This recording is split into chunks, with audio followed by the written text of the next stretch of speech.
when they're demanding a treat, how to say no, no to chocolate, no to a cookie and ice cream.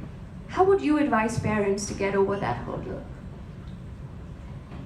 Well, as you said, everything in limited quantities is all right. It's okay if they want to reach out for a bar of chocolate every once in a while, as long as it's not unhealthy amounts and very frequently or at wrong times. There are right times and wrong times to have things, which I'm sure everyone will learn once they read your book. So I think that's the way to do it. And not associate the food perhaps with an emotion.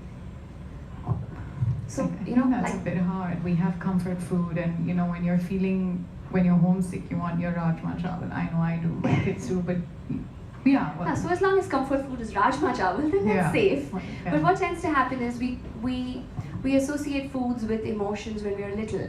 For example, whenever I fell down, my nana would open a jar of misri, and you'd put it in a little pouch of paper, and you'd say, "This is magic. This is magic medicine." So he basically just gave me misri or sugar and said, "This is going to take the pain away." So we then relate to sugar being as comfort to any pain.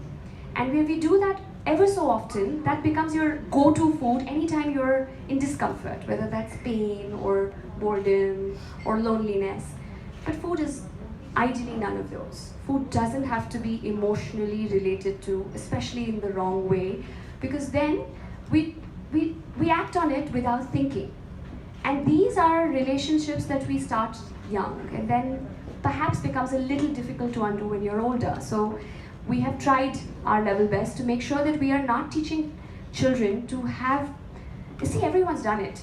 I'm not saying that if you have, it was good parenting or bad parenting, but if we can not let the child have this association with food, which is emotional, then they don't have to undo it when they're older. So they just don't, you mold your child from the very beginning so that they can lead healthy relations with food, primarily being the source of your fuel and your nutrition and your drive and your growth and your height and your academics and your career as everything, because food is everything you are.